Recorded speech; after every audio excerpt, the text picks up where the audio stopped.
ఎంతో కాలంగా వివాదాలతో ఉంటూ రాష్ట్రంలోని వివిధ గ్రామాల్లో బెస్తవారున్న సొసైటీలలో ముదిరాజులకు నూతన సభ్యత్వాల నమోదుల్లో కానీ కొత్తగా సొసైటీల ఏర్పాట్లలో కానీ ఇబ్బందులపై గత నెల రాష్ట్ర హైకోర్టు ముదిరాజులకు అనుకూలంగా తీర్పునివ్వడం పట్ల కామారెడ్డి జిల్లా ముదిరాజ్ మహాసభ అధ్యక్షుడు డాక్టర్ బట్టు విఠల్ ముదిరాజ్ మరియు ఎల్ఆర్డీ మున్సిపల్ చైర్మన్ కొడుముల సత్యనారాయణ ముదిరాజ్ హర్షం వ్యక్తం చేశారు. ప్రభుత్వం అధికారికంగా నిపుణులతో కమిటీని ఏర్పాటు చేసి నివేదికను హైకోర్టుకు అందజేయాలని కోరారు. చెరువు సొసైటీలు నూతన సభ్యత్వాల విషయంలో ముదిరాజ్ బెస్త కులాల మధ్య నెలకొన్న ప్రతిష్టంభనపై రాష్ట్ర హైకోర్టు సమగ్రంగా విచారించి ముదిరాజులకు న్యాయం జరిగేలా చేసిందని వారు పేర్కొన్నారు. దీనివల్ల రాష్ట్రంలోని వివిధ గ్రామాల్లో నూతన సొసైటీలు సభ్యత్వాల విషయంలో ప్రతిష్టంభన తొలగిందని వారు తెలిపారు. ఈ అంశాన్ని పరిష్కరించేందుకు రాష్ట్ర బీసీ సంక్షేమ శాఖ కార్యదర్శి మరియు ప్రభుత్వ మత్స్యశాఖ కార్యదర్శులు సమగ్ర నివేదికను అందించేలా తీర్పునిస్తూ ముదిరాజులకు న్యాయం జరిగేలా హైకోర్టు చొరవ చూపిందని, ఈ తీర్పుతో రాష్ట్ర వ్యాప్తంగా మత్స్య వృత్తిపై ఆధారపడి జీవనం సాగిస్తున్న పేద బలహీన ముదిరాజులకు న్యాయం జరుగుతుందని వారు అన్నారు. ముఖ్యమంత్రి వర్యులకైతే ప్రత్యేకంగా మొన్ననే మరి ఎంపీ ఎలక్షన్లో కూడా ముదిరాజ్ సోదరుల పట్ల హర్షం వ్యక్తం చేస్తూ మరి మంత్రివర్గంలో కూడా స్థానం కల్పిస్తున్నందుకు ముఖ్యమంత్రి గారికి ప్రత్యేకంగా కృతజ్ఞతలు కూడా తెలియజేస్తా ఉన్నాం. సందర్భంగా మరి అదేవిధంగా రాష్ట్రంలో దాదాపు 5,000 పైచీలకు సొసైటీలు ఉంటే దాంట్లో ముదిరాజుకు సంబంధించినటువంటి మత్స్యకార సొసైటీలు 4,000-2,000 సొసైటీలు ఇలా అధికారికంగా మరి రిజిస్ట్రేషన్ చేసుకోబడినాయని చెప్పేసి ఈ సందర్భంగా నేను తెలియజేస్తా ఉన్నాను. అదేవిధంగా కామారెడ్డి జిల్లాలో కూడా మరి దాదాపు 62 సొసైటీలు ఉన్నాయి.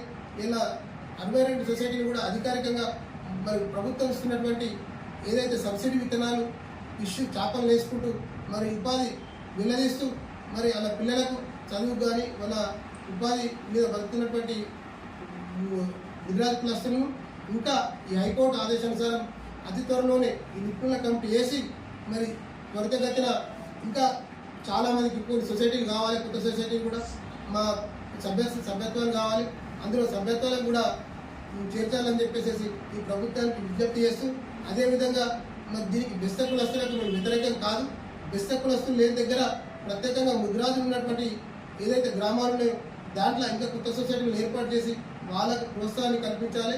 మరి ఎక్కడన్నా బెస్త కులస్తులు ఉంటే కూడా వాళ్ళకు దామాషా పద్ధతిన ఏదైతే వాటా ఉంటుందో ఆ పద్ధతిలో వాటా విభజిస్తూ నిపుణుల కమిటీ మరి ఇద్దరికి సమభాగమైనటువంటి విధంగా మరి న్యాయం చేయాలని చెప్పేసి కోరుతూ మరి ఈరోజు ముదిరాజులు అతిపెద్ద సంఖ్యలో తెలంగాణలో ఉన్నటువంటి ఉమ్మడి 10 జిల్లాలలో కూడా అత్యధిక జనాభా కలిగినటువంటి ఏదైనా కులాసం ఉందంటే అది ముదిరాజు కులమే ఉన్నది. అందులో కడు పేదరికం ఏ కులస్తులు లేనటువంటి కడు పేదరికాన్ని అనుభవిస్తున్నారు ముదిరాజు కులస్తులు. కనుక దీన్ని దృష్టిలో పెట్టుకొని ప్రభుత్వం వెంటనే ఇదైతే మత్స్యకార సొసైటీలను ఏర్పాటు చేసినట్లయితే ఈ ముదిరాజు కులస్తులను అదుకున్నట్టు వాళ్ళని అవుతారని మేము ఈ విషయంలో కోరుతున్నాము. ముఖ్యంగా ఏంటంటే ఏదైతే ఎలక్షన్స్ వస్తున్నాయో అప్పుడు మాత్రమే జ్ఞాపకం వస్తున్నారు. ఏ ప్రభుత్వం అయినా సరే, ఏది బీఆర్ఎస్ఏ కానీ కాంగ్రెసే కానీ కేవలం ఎలక్షన్లకు అప్పుడు మాత్రమే వాడుకుంటున్నారు. రాష్ట్ర జనాభాలో 18% పైగా ఉన్నటువంటి ఈ ముదిరాజు కులస్తులను కేవలం ఎలక్షన్ వచ్చినప్పుడు మాత్రమే వాడుకుంటున్నారు. ఇది ఈ విషయంలో కూడా చాలా సింపుల్. ఎందుకంటే చాలా పేదరికం ఉందంటే కేవలం ముదిరాజు కులస్తులు మాత్రం ఉన్నారు. ఈ రోజుల్లో చూస్తే ఎక్కడ కూడా ఈ ఎస్సీలే కానీ ఎస్టీలే కానీ ప్రతి ఒక్క కులస్తులు కూడా ప్రతి ఒక్కరు కూడా మంచి అభివృద్ధి చెందిన వాళ్ళు ఉన్నారు. కేవలం ముదిరాజు కులస్తులు మాత్రమే కనీసం ఉండడానికి గుడిసె కూడా లేనటువంటి పరిస్థితుల్లో ఉన్నారు ఇప్పుడు మన తెలంగాణ జిల్లాలో. ఈ విషయాన్ని దృష్టిలో పెట్టుకొని వెంటనే ఈ యొక్క ఏదైతే మత్స్యకార సొసైటీలు ఉన్నాయి కాబట్టి వీటిని వెంటనే నివేదిక సమర్పించి ముదిరాజు కులస్తులను ఆదుకోవాలని మేము కోరుచున్నాం. గత నెలలో ప్రభుత్వం హైకోర్టు నుంచి ముదిరాజులకు అనుకూలంగా నివేదిక పంపిందో దానికి ప్రభుత్వానికి హైకోర్టు ధన్యవాదాలు తెలుపుతూ ఆ నివేదిక అనుసరించి ఈరోజు ఉన్న ప్రభుత్వము ముదిరాజుల పట్ల ఆ నిపుణుల కమిటీ ఏర్పాటు చేసి ముదిరాజుల జీవన విధానం ఎట్లుంది ప్రతి గ్రామంలో విచారణ చేసి ముదిరాజులకు అనుకూలంగా నివేదిక పంపితే ఈ ప్రభుత్వానికి ధన్యవాదాలు తెలుపుతాం. ఈ ముదిరాజుల జీవన విధానం ఏ ప్రభుత్వాలకనే మారడం లేదు. కానీ ఈ రోజు ఉన్న ప్రభుత్వం ఏ ప్రభుత్వం కానీ ముదిరాజుల పట్ల సానుకూలంగా ఉండి ముదిరాజులకు న్యాయం చేస్తే ఈరోజు ముదిరాజులు వాళ్ళ వెంట ఉండడానికి ఆస్కారం ఉంటుంది. కాబట్టి ఇప్పుడున్న ప్రభుత్వం ముదిరాజులకు న్యాయం చేస్తారని కోరుకుంటూ మేము